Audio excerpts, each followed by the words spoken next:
This Isn't Heat by Richard Smyth. Outside, a ton of air sits on Manhattan like a squatting golden Buddha. Inside, James Mercury searches for a friend in his Rolodex. David? Nope. Janice? Nope. How can I call her after last time? Louis Sweeney? Who the hell is Louis Sweeney? So no. Harry, Murray, Kathy, no. It seems that there are no friends to be found within James Mercury's Rolodex. Outside, men in shirt sleeves toil and smell richly of take-out coffee. The heavy sweat of the Buddha clings shirts to bellies and to damp small of backs. There is a June riot of horn honking and much profanity from the taxicab drivers. James Mercury's apartment building hums in the heat. Here, Mrs. Salvatore draws her red wash from her steaming washing machine like a magician producing bunting. And here, Mr. Aftad, on the third floor, peels a pill of garlic with fingers of turmeric yellow. What a time, with the quicksilver racing toward 103 for the air conditioning to go down. Listen. A constant whir, such as you might not notice until it stops. And then, what? An electrical fault? We must assume so. And then the slow death of the air conditioning and... Oh, for Pete's sake! Jesus Christ, all the goddamn times! Oh, no, this is all we need! James Mercury sets aside his Rolodex and walks to the window. He slides it open to the noise. Then, when he leaves the room to visit the toilet, the hot, golden fingers of the Buddha steal inside. They carry with them dancing silver planetoids of dust. They swell and press against the walls of James Mercury's apartment like a balloon in a box. Jesus. James Mercury steps out of the bathroom, shaking cold water from his hands. Oh, Jesus, it's hot.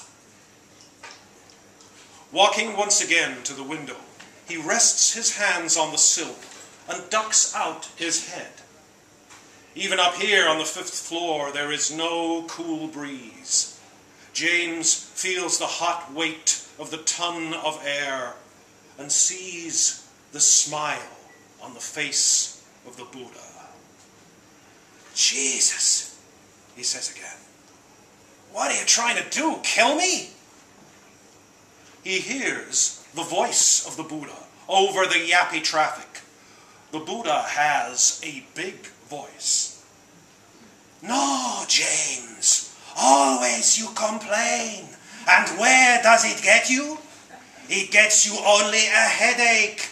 You ought to take a more relaxed attitude. At a reasonable temperature, I could maybe take a relaxed attitude. Here it's 103 and I'm sweating a river. This is certainly true. Pungent sweat has made a dark stripe down the middle of James Mercury's back. Is that all that is bothering you, James? Well, Well, hell, I guess I'm kind of a little lonely. I guess. Lonely? Well, kind of. I guess. Just a little. My friends are all out of town. I could kind of use somebody to share a steak with. The heavy Buddha smiles, but doesn't say anything. His broad mouth is closed. James Mercury leans out of his window and watches a pigeon clattering its wings across the street. Hey! Not such a big voice, this one. James Mercury does not hear it over the street racket and the much profanities of the taxi drivers. Hey, you! What? James hears the voice and looks down. Me? Yeah. Air conditioning down up there?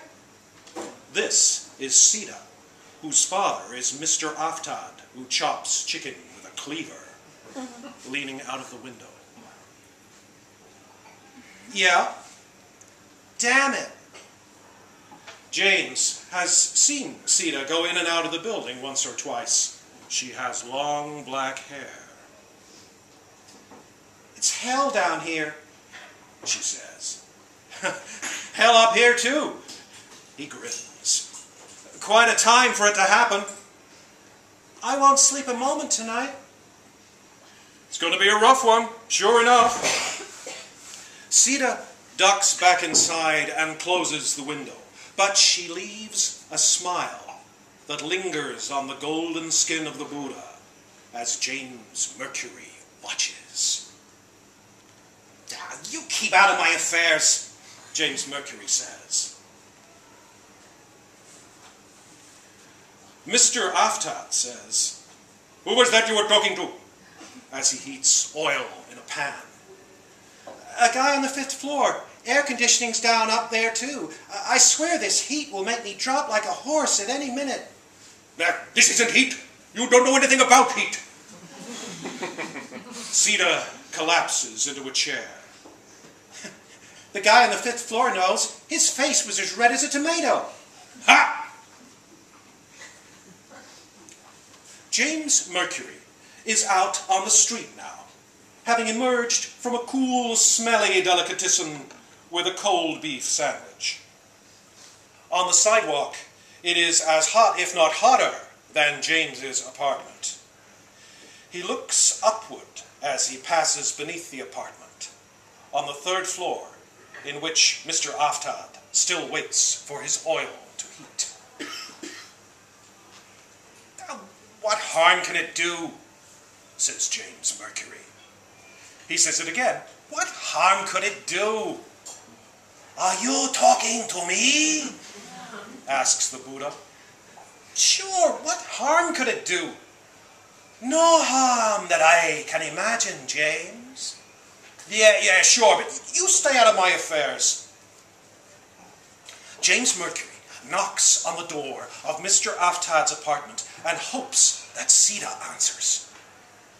Look, his cheekbones are indeed flushed to the core of a tomato, and his shirt is now not white, but damply grey. Yes, says Mr. Aftad, opening the door. Hello, sir.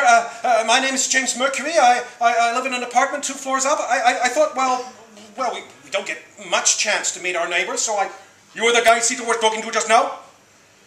Yes, sir. That's me. I am Mr. Aftad. Please, come in. I am cooking. Sita! He calls. James follows Mr. Aftad inside. The heat! You never felt it. 3 gas hobs flare their blue flame crowns under seething bright pans, and James Mercury feels the fearful heat in his eyes and on his tongue. Oh, hi. Sita comes in with bare feet. Hi. James blinks. The window in the room is closed.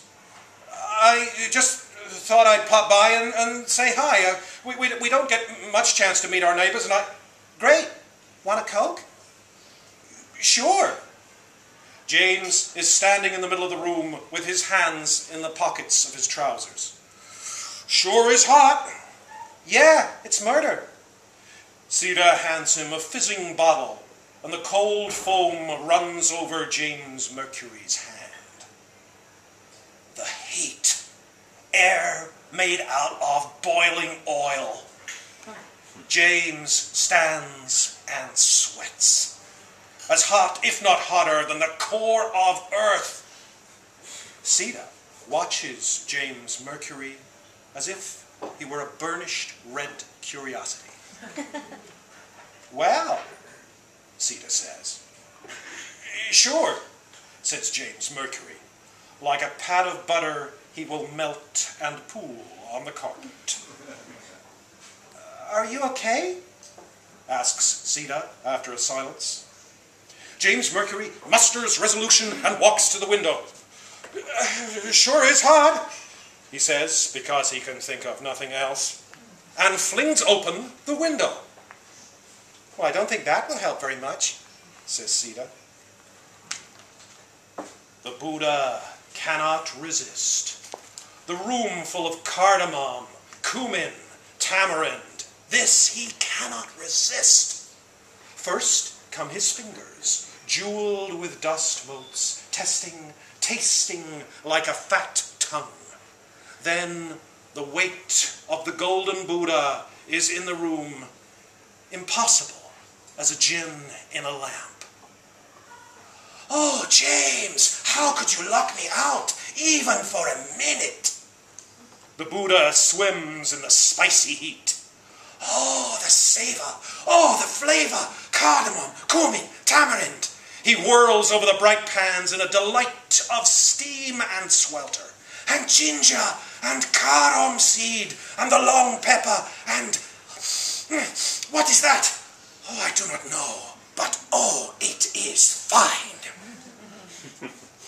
All the while, Mr. Aftad strokes his small mustache with fingers of turmeric yellow. So, what's your name? Says Sita. James Mercury. James Mercury shakes Sita's hand. Sita Aftad, pleased to meet you. When James releases her hand, it flutters to gesture at Mr. Aftad's shining pans. Do you cook? Well, I can knock up a steak, shrugs James Mercury. Medium rare with grilled tomatoes and a pepper sauce, not too strong. And French fries, it's good. Pah! Says Mr. Aftad. Come here, says Sita to James, and be educated. James follows her to a table by the stove and a row of small white bowls filled with colours. This is turmeric, Sita says. Sniff. James Mercury bends too low to sniff and spots the tip of his nose with yellow. Sita sniggers. And this here is paprika. Sniff.